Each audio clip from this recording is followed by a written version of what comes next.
No vídeo de hoje trataremos sobre as deformidades posturais do crânio em bebês, mais conhecidas como plagiocefalias. São revestidas de mitos, conceitos, mas que geram um grau de ansiedade imenso nas famílias e nos cuidadores. A pergunta que a gente pode fazer antes de começar a falar sobre as deformidades posturais é: uma criança com a cabeça torta, que basicamente é esse conceito dessa plagiocefalia, plágio de falso, cefalia de cabeça, é como se a cabeça tivesse um formato falso. Abordar isso é melhor para quem? É melhor para a família? É melhor para as redes sociais?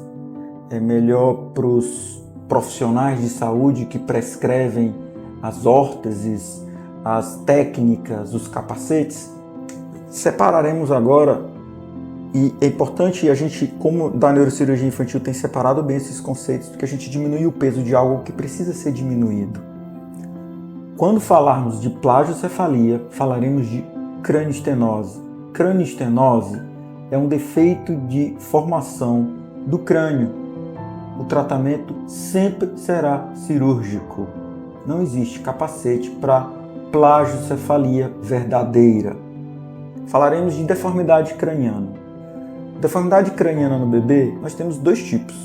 Nós temos um tipo que o bebê fica com a cabeça muito achatada atrás, e nós temos um outro tipo, que esse talvez seja o que gera mais ansiedade para as famílias. A cabeça da criança ela fica torta. É como se a testa ficasse um pouco mais para frente, a orelha um pouco mais para trás, o nariz um pouco mais torto.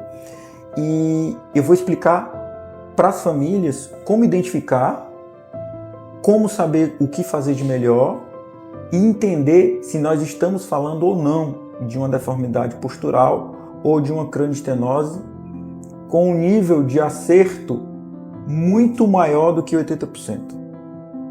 A presença do profissional de saúde, do neurocirurgião, do pediatra, do osteopata, do fisioterapeuta, indispensáveis. Mas a família ter esse olhar é muito importante, porque a segurança do tratamento, a segurança do que se faz, depende do olhar dos pais.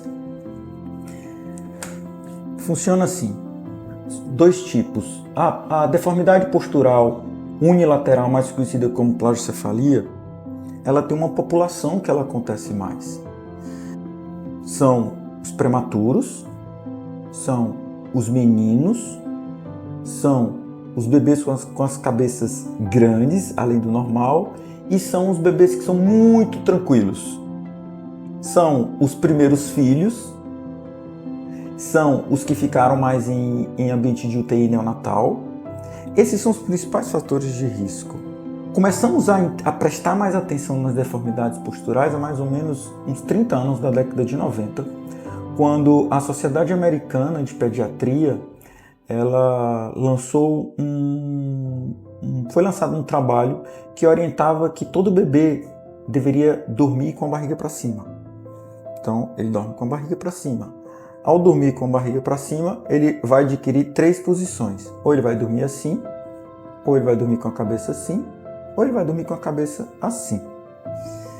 Quando essas crianças na década de 90 começaram a dormir com a barriga mais para cima, diminuímos em 40% o número de mortes súbitas de crianças que ficavam asfixiadas ao dormirem com a cabeça para baixo. Isso para os bebês, até 3 meses de idade pelo menos. Só que, na medida que nós diminuímos em 40%, mais ou menos em 40%, o número de mortes súbitas de bebê, nós aumentamos em 400% o número de deformidades relacionadas à forma com que o bebê deita, adquirindo uma dessas posições que eu falei para vocês. A primeira e talvez a mais tranquila de se falar, é uma deformidade posicional que o bebê dorme sempre nessa posição. E aí, se esse bebê ele fica muito tempo nessa posição, a cabeça vai achatando, porque a cabeça vai crescer. Quando a cabeça cresce, os ossos se movimentam porque não é uma cranioestenose, a tendência é que no local onde existe mais pressão, a gente vá amassando e a cabeça do bebê fica muito achatada. Nós chamaremos isso de deformidade postural posterior bilateral. O jeito de prevenir isso, os travesseiros, eles ajudam, que impedem que a cabeça fique completamente em contato. Evitar, que nós chamamos de dispositivos de conveniência, que são muito comuns hoje em dia, bebê conforto, as cadeirinhas. Então, o que a gente vê bem é que os primeiros filhos, pelo grau de ansiedade que gera na família, quanto mais tempo ele fica quietinho, melhor para todo mundo. Então, se ele dorme e come, é bem mais legal. Só que a gente tem trabalhos que mostram que esses primeiros filhos, atualmente, eles chegam a ficar até 23 horas por dia durante os 3 primeiros meses de vida deitados. Seja no berço, seja no bebê conforto, seja na cadeirinha. E isso gera um achatamento progressivo.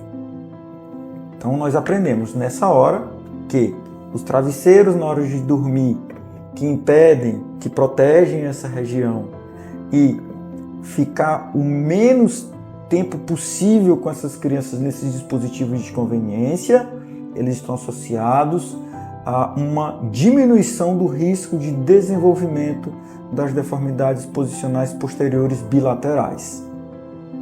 Além disso, existe uma coisa que a gente chama hoje de tummy time. Tummy time são todos os momentos que nós temos com os nossos bebês de fazer com que eles comecem a levantar a cabeça. Seja na hora do banho, seja na hora de brincar, de pôr para rolar para um lado, de pôr para rolar para o outro, de tentar fazer posição de gatinho, de tentar fazer posição de esfinge.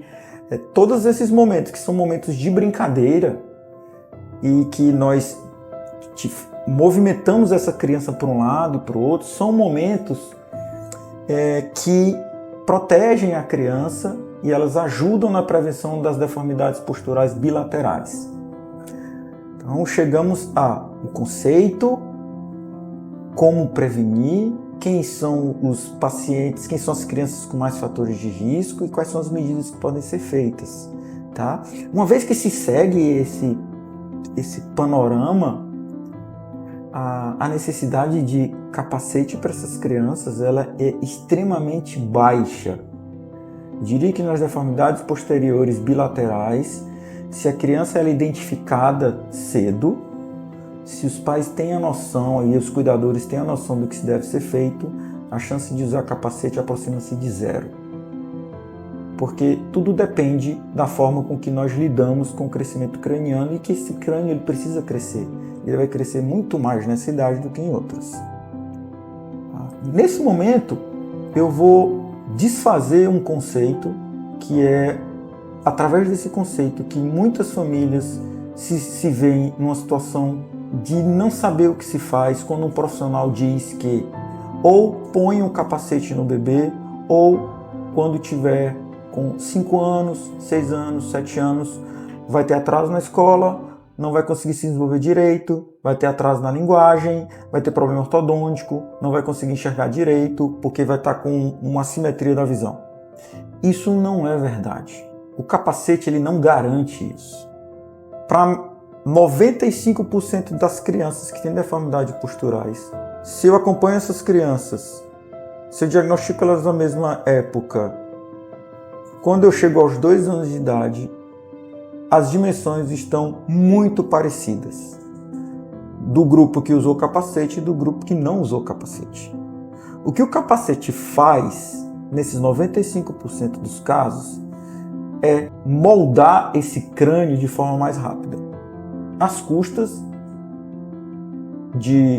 do custo, da ansiedade, do risco, mas que numa idade que se permita, isso é um desejo de cada família. O que eu quero deixar claro a vocês é que se usar capacete ou não usar capacete, aos 2 anos de idade eles estão muito parecidos. Não vai ter diferença. Não vai ser isso que vai decidir. O que acontece é que, naquele grupo de bebês que eu falei, meninos prematuros ou que têm a cabeça maior do que a proporção do corpo, ou bebês muito quietos, esses pacientes ficaram muito tempo em UTI, primeiros filhos, mas sobretudo esses 4 fatores de risco são os mesmos fatores de risco para crianças com atraso no desenvolvimento da linguagem e para atraso no desenvolvimento de habilidades motoras. O que acontece, na verdade, é que eles já têm esse risco maior. Então não adianta pôr o capacete, não vai ser o capacete que vai resolver esse problema. E sim o estímulo organizado, com profissionais habilitados, com a inserção e a participação da família. Quanto mais se estimula um bebê, melhor o bebê se desenvolve. Quanto mais ele se desenvolve, no futuro mais habilidades ele vai ter. Que nós sabemos, bebês que têm mais deformidades posicionais são bebês mais quietos. Quanto menos o bebê se mexe nos primeiros 6 meses de vida, aos 5 anos de idade, isso está associado com uma menor capacidade de aquisição de habilidades de estudo de linguagem. A ligação está no início, ela não está no capacete. Esse é o ponto. Outro mito que não existe. Disfunção da articulação temporomandibular, com necessidade de tratamento ortodôntico mais sério por causa da deformidade posicional, e o capacete evita isso. Não existe evidência científica alguma sobre isso. Os problemas ortodônticos eles existirão nos 2 grupos, com capacete ou sem capacete, de acordo com a própria predisposição de cada criança. Então, o problema está na origem, e não está na forma com que se usa o capacete. Só que vocês podem me perguntar, ok, Thiago, 95%, mas será que meu bebê está nesses 5%? A classificação de Argenta, apesar de ser uma classificação muito simples, ela facilita demais isso. Na minha prática do dia a dia, se o bebê ele tem uma deformidade craniana capaz de deixar com que a cabeça seja a orelha mais para frente, a testa mais para frente, o nariz mais torto para o outro lado e a maçã do rosto um pouco mais alta, mostrando que a deformidade posterior ela já interfere na própria deformidade da face, eu acho que vale a pena usar o capacete. 5% das indicações hoje são dessas. As outras 95% não são indicações baseadas em evidência forte. A família quer usar, acha bonito usar, isso é um desejo de cada família. Como neurocirurgião infantil, o que nós explicamos é: nem tudo que é deformidade precisa de capacete e nem toda deformidade é para capacete. Dito isso, nós podemos criar grupos de tratamento.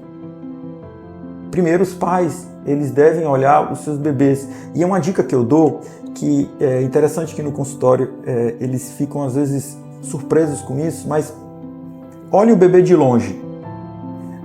Difícil a mãe às vezes enxergar, ou porque a mãe sempre está com o bebê muito perto. Mas quando a gente olha de longe, a gente começa a ver de numa perspectiva mais ampla se existe algum tipo de assimetria. Os supercílios, gente, eles devem estar na mesma altura. A testa e a outra devem estar na mesma altura. As orelhas, elas devem estar na mesma altura.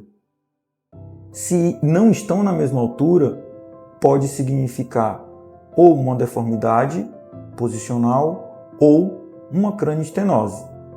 Se o bebê nasceu perfeito, a cabeça perfeita, e com o passar do tempo, vocês começam a observar que a cabeça está ficando mais torta, principalmente nesse sentido, uma chance muito grande de ser uma deformidade posicional.